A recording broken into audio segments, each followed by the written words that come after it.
Alright viewers, for our final recipe, Mollie is going to show us a beautiful biscotto recipe. Although you have another word for it, don't you? Well, it's not my word, it's my grandmother's word. What is that? Li pastarelle.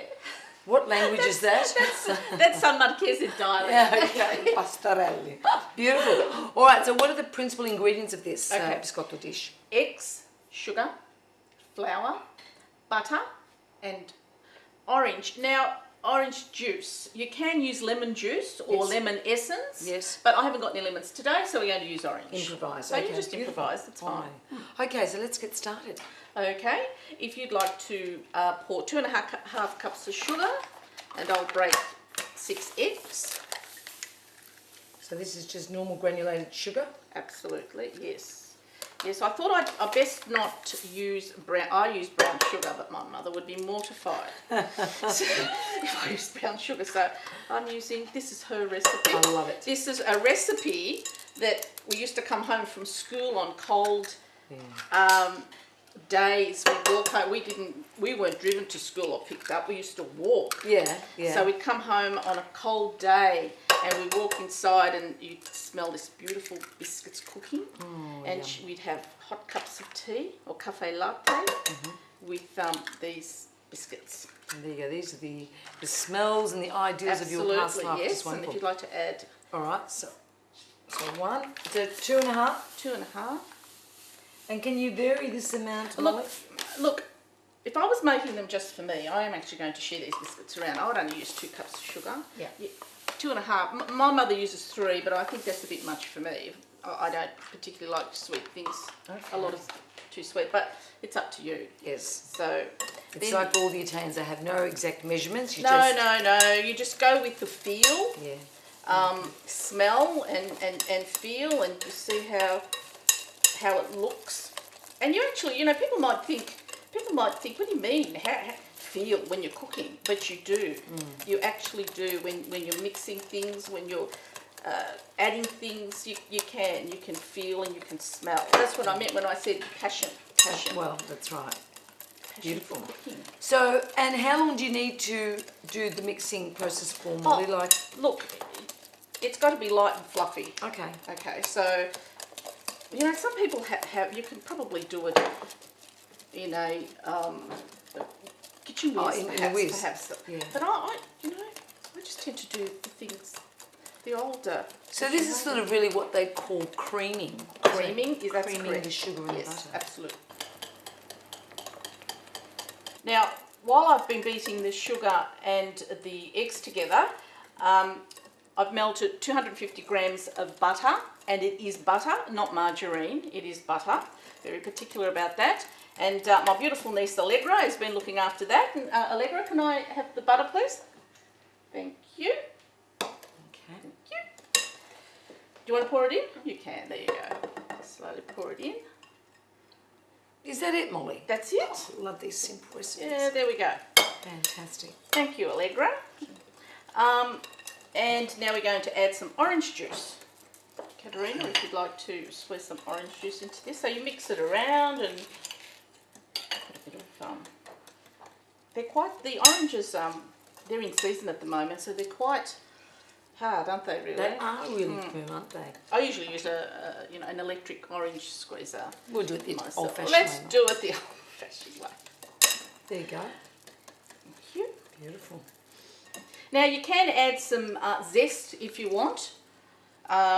As well as the juice? As well as the juice, a little bit if you like. Some people don't like to eat the zest. They don't, that's right. They don't, because it can be a little bit bitter. Quite. So again, because my mother's going to try these, let's not use the zest. Because she'll pick at something, I have no doubt. Okay. I don't make them like that. Beautiful. Okay, but I tend to refine everything that my mother's made, you know. Of course, This is 2009. Yes, quite. Okay, so now we mix all of this through thoroughly. So we've got the eggs, the sugar, the orange juice, and the butter. Wonderful and we for our thighs. Oh. Now, how much flour do we Okay, look, it's probably, I've got a 2 kilo, we won't use all that. It's probably about 1 kilo, a little bit more. Again, feel. Okay. Okay, now Caterina, if you can start pouring some self-raising flour.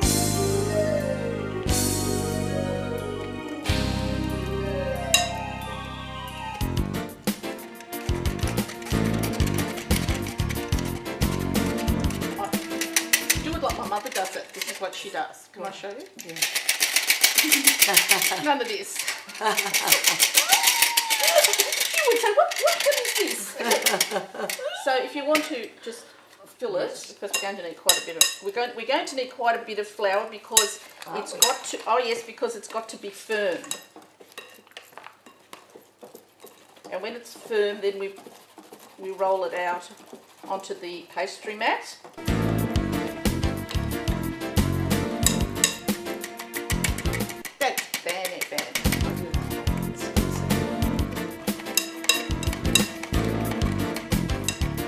Yes, and that's really actually amalgamating beautifully.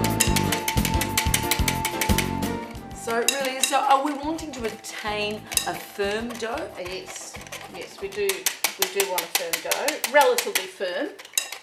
This is one of those recipes like gnocchi where you have no idea about amounts. Exactly, that's right. That's correct. It's usually about 1 kilo of self-raising flour to 6 eggs. Now it's becoming quite firm, so when that starts to happen, it's probably a good idea to change over to a spatula. Beautiful. See, that's better. Okay, need more.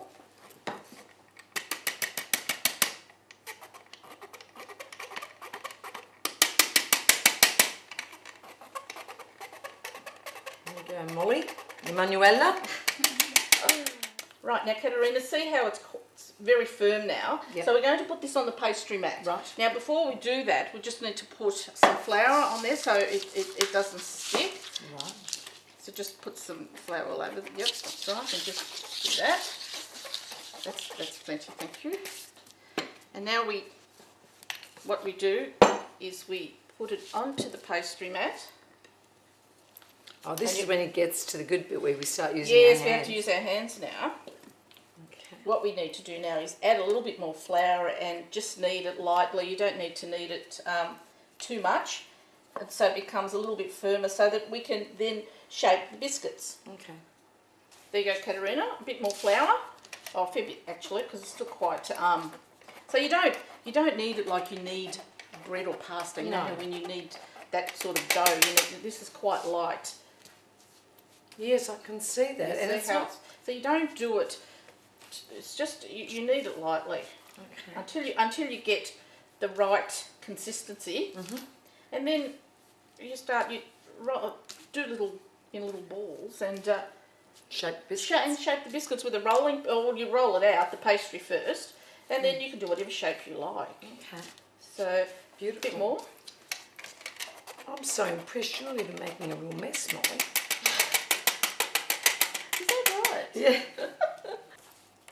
Okay, Mollie, so it's a really beautiful pliable pastry, isn't it? Yes, it is. It's quite easy to handle. So now that we've got the pastry ready, you do have to add a little bit of flour so it doesn't stick, and so I just break some off. I don't use the whole dough all at once. I break some off. And we're going to create little shapes. Okay. And you actually, because it's so pliable, you actually don't even need a rolling pin. You can just use your hands. You see how you can see that, and it's not even sticking to your hands. No, not at all, not at all. So the consistency is really good. So if you've got a less dough, it's easier to handle in depending on the shapes. Now, my mother used to use a glass. They were very resourceful in the old days. Very resourceful. Yes. And so, as you can see, I've got a glass here, and you can make a little shape like so, and you put them on the baking tray, half moons. Yes, the Italians were resourceful, weren't they? They were. We used to love these little half moons.